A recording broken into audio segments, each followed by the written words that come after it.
Il est 20 h à Foumban, dans l'ouest du Cameroun. Bienvenue au journal. Les titres à la une de l'actualité de ce dimanche 19 août. Plus de 2 millions de fidèles musulmans entament ce dimanche le Hajj en Arabie Saoudite. Le grand pèlerinage à la Mecque, l'un des plus grands rassemblements religieux annuels du monde, compte cette année encore environ 2500 pèlerins camerounais. Nous irons visiter les campements de Mina, arrêt obligatoire avant la grande étape du Mont Arafat demain lundi. Et puis, le président du MRC en visite ce week-end dans la ville de Foumban. Le candidat à l'élection présidentielle du 7 octobre a promis aux habitants un changement positif du Cameroun avec comme première action la résolution de la crise anglophone. Apprentissage des langues locales dans la ville de Douala, la langue Bafang et la langue Douala ont été enseignées aux jeunes. L'objectif est de mieux véhiculer les cultures Sawa et Bafang. Des centaines d'enfants ont reçu des diplômes au terme de l'initiation. Voilà pour la une du journal.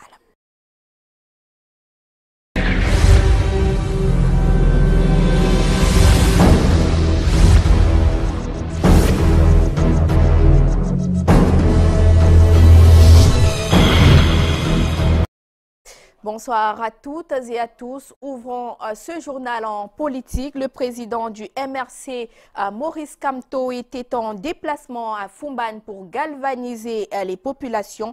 Le candidat du MRC à l'élection présidentielle du 7 octobre promet un changement positif du Cameroun avec un point d'honneur sur la résolution du conflit anglophone. Yasser Trezantanon et Joya Nourdine l'ont suivi. Pour transformer le Cameroun, Maurice Kamto propose 5 chantiers et pas des moindres. Tout d'abord, celui de la modernisation politique et institutionnelle à travers la résolution de la crise anglophone, la lutte contre la corruption, l'élection présidentielle et parmi les chantiers figure en bonne place la modernisation de l'éducation avec la mise en place d'un système éducatif qui allie recherche, innovation, professionnalisation et création des richesses. Ce sont là quelques grands axes à retenir du discours du président pour la renaissance du Cameroun, MR, tenu ce jour dans la ville de Foumban, département du Noun, dans la région de l'Ouest Cameroun. Le choix de cette ville n'est pas un fait du hasard. 5 chantiers pour la modernisation de notre pays. 5. Le premier chantier, c'est le chantier politique et institutionnel. Qu'est-ce que cela veut dire? Que si vous me faites l'honneur, le 7 octobre prochain, de faire de moi le 3e président de la République de ce pays, ma première sortie sera dans les régions. Le candidat à l'élection présidentielle 2018 entend rendre les soins de santé de base gratuits et accessibles à tout le monde. Éradiquer les grandes endémies et surtout rendre la césarienne gratuite en 2019. Un accent particulier sera mis sur la politique étrangère avec l'accord de la double nationalité et la création d'une agence en charge de la diaspora. Ça n'est pas normal. Si nous avons fait Foumban en 1961, ce n'était pas pour amener les Camerounais à tirer sur les taux. Non, président. C'était pour construire une nation unie que le hasard de l'histoire a divisé. En 1907, quand les Allemands et les Français ont partagé le Cameroun en deux, les Français et les Anglais ont partagé le Cameroun en deux, nous n'avions pas demandé cela. Ni les anglophones, ni les francophones. Donc c'est notre histoire commune et ça ne doit pas nous diviser. À Foumban, le leader du MRC a invité les populations à participer massivement au scrutin du 7 octobre prochain pour un changement véritable au Cameroun. En religion, les pèlerins du monde entier débutent ce dimanche le Hajj. Ils sont déjà tous regroupés dans la ville de Mina avant la grande étape du Mont Arafat demain lundi, veille de fête de l'Aïd el-Kébir. Environ 2500 pèlerins camerounais sont sur le site. Yasser Trezantanon nous conduit sous les tentes majestueuses de Mina, installées par le gouvernement saoudien. Environ 2500 pèlerins camerounais se trouvent ce jour à Mina, au milieu d'un peu plus de 2,5 millions de musulmans venus de tout le monde entier. Mina, une plaine située à quelques kilomètres du mont Arafat. C'est le début du pèlerinage. Tous les pèlerins ont quitté la Mecque en fin de matinée ce 8e jour de Djoul Oujach pour aller à Mina, encore appelé Mouna. Ils y vont faire 2 prières de Zurd et de Asr en les écourtant à la manière du voyageur. La prière d'Isha sera également écourtée, 2 rakas uniquement. Toutes ces prières sont écourtées tout simplement parce que le pèlerin a le statut de voyageur. Sous ces tentes majestueusement installées par le gouvernement saoudien, le pèlerin y passe la nuit et reste jusqu'au lever du soleil pour aller donc au 9e jour, soit ce lundi 20 août, à l'étape fondamentale suivante, la vallée d'Arafat. Donc on va y passer toute la journée ici et la nuit aussi. Le matin, on va se diriger vers Arafat. Mais la journée d'aujourd'hui, là, symboliquement, c'est une journée de ravitaillement en eau au temps du prophète. Voilà pourquoi on appelle cette journée-là Yom Tarwiya. Des dispositions ont été prises tant sur le plan spirituel que sanitaire. Nous sommes dans une atmosphère où il y a beaucoup de pèlerins. Moi par exemple, j'ai fait la couverture du nord Garoua, précisément tous les pèlerins de Garoua. Nous sommes à 2, il y a une dame qui s'occupe des femmes et moi je m'occupe des hommes. Donc sur le plan sanitaire, nous sommes là à veiller à tout. Nous sommes en alerte à tout mal qui peut survenir à un pèlerin parce que nous n'aimons pas qu'un pèlerin tombe malade lors de son circuit. Après Mina, nous suivrons avec notre guide à la Mecque d'autres rites, notamment la station du mont Arafat, la lation de la Grande Stèle, la circumambulation autour de la Kaaba, le C au Safa et Marwa le jour de la fête de la Tabaski. La station d'Arafat, c'est donc demain, lundi. En culture, les filles et fils Sawa sont à l'école de la langue Douala. L'initiative baptisée village de vacanciers d'Edo a récompensé les jeunes apprenants à travers la cérémonie de restitution de connaissances et de remise de bulletins de notes. Un mois aura suffi aux jeunes pour s'approprier des us et coutumes de la langue Douala. Patrick Ngoignard et Luther Ndioumou.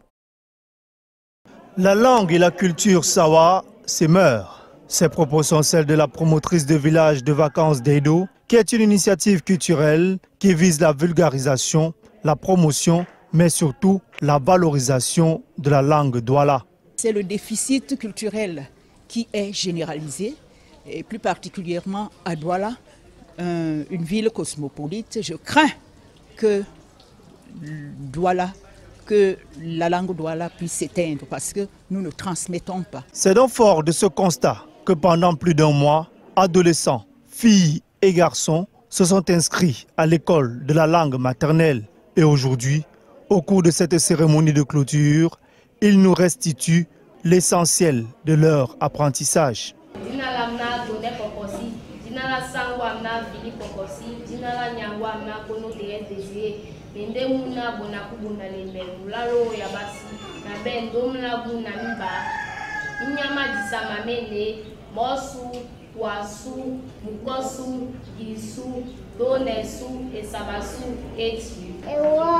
Beba, Benalo, Bene, Betano, Toba, Samba, Londi, Dibois, Dom, Donewa, Dona Beba, Dona Benalo, Dona Bene, Dona Tano, Dona Toba, Dona Samba, Dona Londi, Dona Dibois, Waba. Pour la promotrice, village de vacances d'Edo n'est que le début d'un long chapitre. Je voudrais pouvoir répéter cette œuvre l'année prochaine. Et puis je vois une école avec des niveaux académiques, oui, plus tard. Pour cette première édition de village de vacances d'Edo, les apprenants ont reçu des mains de leurs encadreurs des bulletins de notes, des livres sur la langue Douala et des gadgets pour continuer à s'exercer en famille. Toujours en culture, l'apprentissage de la langue féfé est un devoir culturel pour le peuple bafan. De nombreux jeunes ont été initiés au langage et à l'écriture de cette langue. Durant 2 mois, les filles et fils bafans dans l'Ouest Cameroun ont bénéficié d'un encadrement de qualité. C'est une centaine de jeunes qui a reçu des diplômes de fin de formation à Douala. Le compte rendu de Junior Roussin.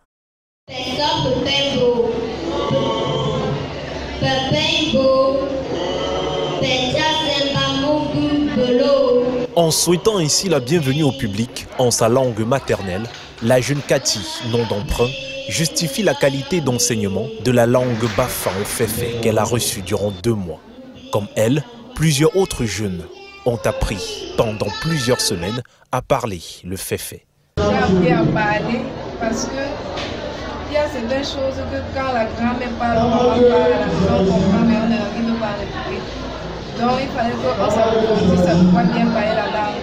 Et aussi quand maman veut parler même devant les gens ou papa, il ne peut pas parler. S'il parle le français ou l'anglais, on va comprendre. La cérémonie de remise de parchemin de fin de formation, organisée ce samedi à la paroisse Saint-Monique de Maképé à Douala, a regroupé tous les centres de formation de la ville. Les centres de Maképé, Lorbaba, Ndorbassi, Nubel, entre autres. Pour cette 4e édition, au-delà de la danse, chant et récit, ces jeunes savent désormais parler, écrire et compter en leur langue maternelle. On a appris les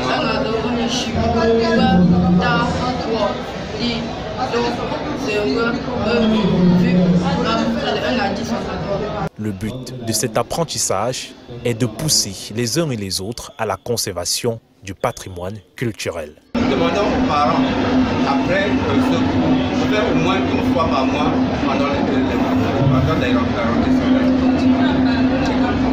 Et demander aux parents de continuer à parler la langue maternelle. L'apprentissage de la langue maternelle est ici vécu comme un devoir.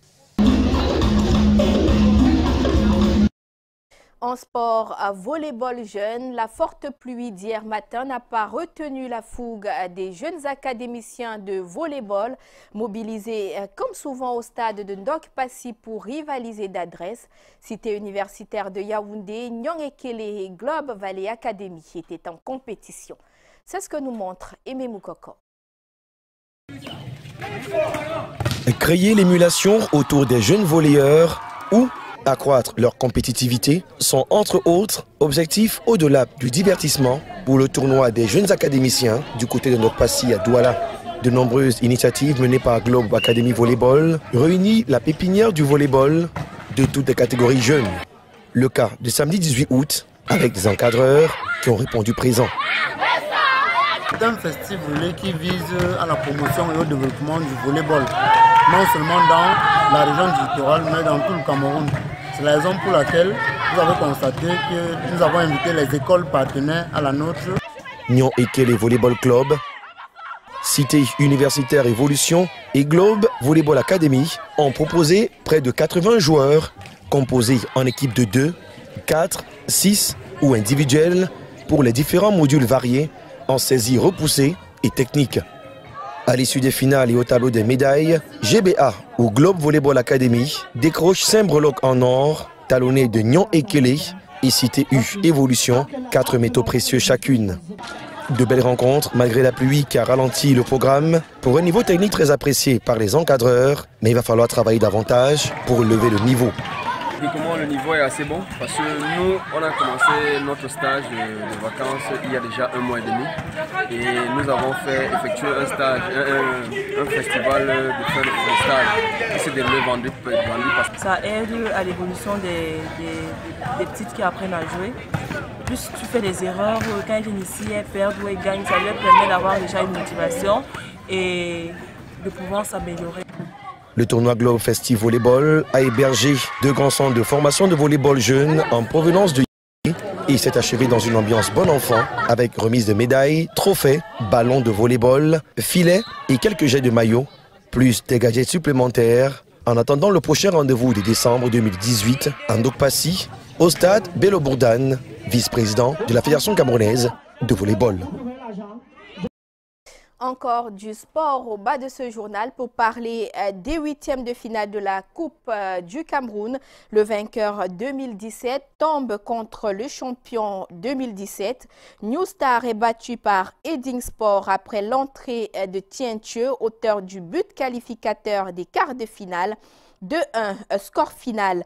Pour le reste des résultats, Canon 1, Union 3, Lyon Blessé bat à Feu-Thieu FC 2-1, Unisport domine 1-0 Yon Sport. Coton passe facilement contre Colombe 2-0. Le carton des huitièmes de finale est la correction de Fédéral du Noun offerte par Renaissance 6-0. À retenir, les huitièmes qualifiés des quarts de finale, Lyon Blessé, Panthère, Renaissance, TKC, les 4 clubs cités de l'Elite 1-2, puis Coton, Union, Unisport, Eddy, les 4 autres de l'Elite 1. Avant de refermer ce journal, rendons-nous du côté du studio B de Canal 2 International. Allons retrouver Rodrigue Tanguay. Bonsoir Rodrigue, vous recevez ce soir le père Ludovic Lado. Bonsoir Maïramou, effectivement nous recevons le père jésuite Ludovic Lado qui vient dans l'arène ce soir, pas pour parler simplement de religion, mais pour essayer de comprendre pour quel est l'apport du clergé local pour la résorption de la crise anglophone. Nous nous demandons si la contribution du clergé, ce sont les carillons de la paix ou le tocsin de la faim ou des menaces simplement. C'est le menu de l'arène de ce soir avec moi pour cuisiner, pour ainsi le dire, notre invité ce soir, Thierry Niopet et Charles Cacharel Nganfonga. Et pour le duel, un des chouchous médiatiques de la presse camerounaise en ce moment, c'est Claude Wilfried Ekanga, camerounais de la diaspora établi en Allemagne. Il est analyste politique et essayiste. C'est avec ses compagnons que nous allons faire le chemin tout à l'heure, 1h30, en direct de ce studio. Merci Rodrigue Tanguay. C'est donc la fin de ce journal. Ne manquez pas l'arène qui sera suivie à partir de 22 h de la grande tribune de l'histoire. Merci à vous. Bonne soirée et bon début de semaine à tous.